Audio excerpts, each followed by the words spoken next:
இந்த scalping boat எவ்வளோ ஃபாஸ்ட்டாக ஒர்க் ஆகுது அப்படிங்கிறத விட எவ்வளோ சிம்பிளாக ஒர்க் ஆகுது அப்படிங்கிறதுல தான் நீங்கள் கான்சென்ட்ரேட் பண்ணணும். ஏன் அப்படின்னா நீங்கள் எந்த விதமான டெக்னிக்கல் அனாலிசிஸை ஃபாலோ பண்ணாமல், ஃபண்டமெண்டல் அனாலிசிஸை ஃபாலோ பண்ணாமல், சென்டிமெண்டல் அனாலிசிஸை ஃபாலோ பண்ணாமல், சிம்பிளி மார்க்கெட் எந்த டைரெக்ஷனில் ட்ராவல் ஆகுது இந்த ஒரே ஒரு கீ பாயிண்ட்டை மட்டும் வச்சு நீங்கள் எக்ஸிக்யூட் பண்ணக்கூடிய பொசிஷன்ஸில் உங்களுக்கு என்ன ப்ராஃபிட் கிடைக்குதோ அதை இன்ஸ்டண்ட்டாக கேப்சர் பண்ணி உங்ககிட்ட கொடுக்குறது தான் இதோட மோட்டிவ்.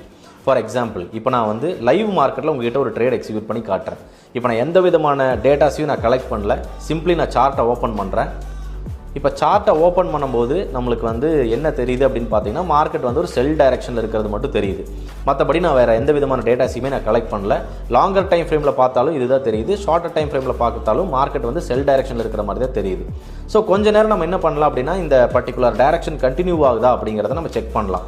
ஸோ ஒன்ஸ் கண்டினியூ ஆச்சு அப்படின்னா நம்ம என்ன பண்ணலாம்னா நம்மளோட ட்ரேடை எக்ஸிக்யூட் பண்ணலாம். இப்போ ஃபார் எக்ஸாம்பிள் நான் ஒரு செல் ட்ரேட் எக்ஸிக்யூட் பண்ணுறேன். இப்போ ட்ரேடை எக்ஸிக்யூட் பண்ண அடுத்த ஃப்ராக்ஷன் ஆஃப் செகண்டில் அந்த பர்டிகுலர் ட்ரேடுக்கு தேவையான டார்கெட் ப்ரைஸும் ஸ்டாப் லாஸும் ஆட்டோமேட்டிக்காக ஃபீட் ஆயிருச்சு. அதாவது இந்த ட்ரேடு ஃபெயிலியர் ஆச்சு அப்படின்னா ஒரு சின்ன லாஸில் வெளியில் எடுத்துகிட்டு வரணுங்கிறதுக்காக ஒரு ஸ்டாப் லாஸும், இந்த ட்ரேடில் கிடைக்கக்கூடிய ப்ராஃபிட்டை சேவ் பண்ணுறதுக்காக ஒரு டேக் ப்ராஃபிட்டும் இதில் ஃபீட் ஆயிருச்சு. இப்போ ஃபார் எக்ஸாம்பிள் ஒரு 1 minute ஆர் 2 minute இந்த ட்ரேடை நம்ம ரன் பண்ண விடலாம். ஸோ ஓவர் த பீரியடில் ஒரு சின்ன ப்ராஃபிட் நம்மளுக்கு இதில் ரைஸ் ஆகும்போது அந்த ப்ராஃபிட்டை மட்டும் பர்டிகுலராக கட் பண்ணி நம்மளுக்கு கொடுத்துரும். ஸோ ஹிஸ்ட்ரி பேஜ் நீங்கள் டச் பண்ணி பார்த்தீங்க அப்படின்னா இந்த பர்டிகுலர் ட்ரேடில் அந்த particular opening price, closing price, target price, stop loss value எல்லா விஷயத்தையுமே நீங்கள் இதில் பார்க்க முடியும்.